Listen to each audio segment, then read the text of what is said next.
Jambo na karibu tena mtazamaji wa The World News katika kipindi hiki cha ulimwengu wa siasa.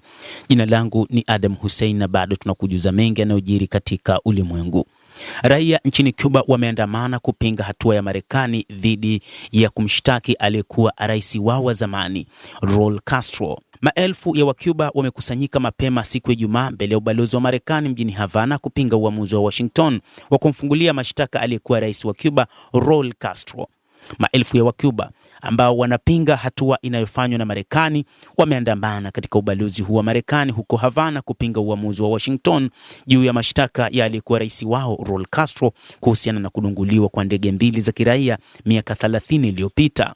Maandamano hayo yanayounga mkono serikali yalianza muda mfupi baada ya jua kuchomoza katika fukwe za Havana, hatua hiyo ikijiri wakati viongozi wa Cuba wakiendelea kuonyesha mshikamano na shujaa wa mapinduzi wa taifa hilo, huku mvutano kati ya Cuba na Marekani ukizidi kuongezeka wiki hii.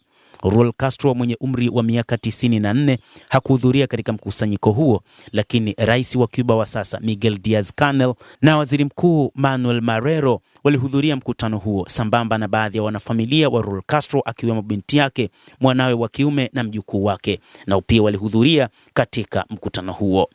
Lakini kwa nini kumekuwa na mgogoro kati ya Cuba na Marekani? Na huu mgogoro unahusu nini? Lakini hasa wakati huu ambapo Raul Castro yupo katika mashtaka dhidi ya Marekani. Ni kutokana na ajali mbaya ya ndege mbili zilizotokea pwani ya Florida zaidi ya miaka 30 iliyopita ndio chanzo cha mashtaka ya uhalifu dhidi ya kiongozi wa zamani wa Cuba Raul Castro. Marekani imefichua hatua hiyo mnamo Jumatano ya wiki hii. Shambulio la jeshi la Cuba dhidi ya ndege za kiraia ilisababisha moja ya migogoro mikubwa zaidi kati ya Cuba na Marekani, huku athari zake zikiendelea hadi leo. Ndege ya kivita ya Cuba ilidungua ndege mbili ndogo ambazo zilikuwa na kundi la wakimbizi huko Miami, katika njia ya maji kati ya taifa la kisiwa cha Caribbean na jimbo la Florida la Marekani, huku wote wanne waliokuwa ndani ya ndege hiyo wakiuawa papo hapo. Shambulio hilo lilishtumiwa vikali kimataifa, ikiwa ni pamoja na dhidi ya Raul Castro ambaye kwa wakati huo alikuwa ni waziri wa jeshi la Cuba wakati huo. Tukio hilo lilisababisha Marekani kuimarisha vikwazo dhidi ya utawala wa kaka yake Fidel Castro na kufuta uwezekano wowote wa mazungumzo kati ya Cuba na utawala wa rais wa Marekani Bill Clinton kwa wakati huo. Raul Castro, kaka yake Fidel Castro, aliachia rasmi urais wa Cuba na uongozi wa chama cha kikomunisti mnamo mwaka 2021, lakini bado anachukuliwa na wengi nchini Cuba kuwa mtu mwenye ushawishi mkubwa zaidi nchini humo.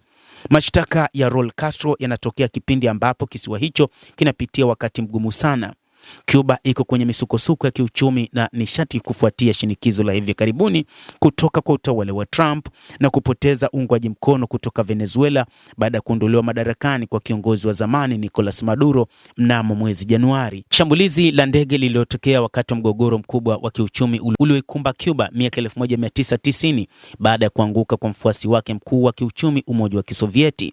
Kisiwa hicho kilitumbukia katika hali mbaya ya kiuchumi, huku kukiwa na kukatika kwa umeme, uhaba wa chakula na ukosefu wa mafuta. Ni mgogoro ambao wengi wanaofananisha na ule wa sasa unaotokea, uliofanya maelfu wa Cuba kujaribu kuondoka kisiwani humo ili kuungana tena na wanafamilia wao nchini Marekani. Lakini hebu tutazame kwa ufupi ni kwa nini Cuba ilidondosha ndege hizo.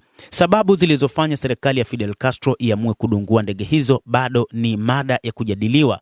Maelezo rasmi ya Cuba ambayo yanasisitiza kwamba tukio hilo lilitokea katika anga yake ni kwamba kundi la Brothers to Rescue walikuwa tishio kwa usalama wa taifa kutokana na mashambulizi yake ya mara kwa mara ya angani.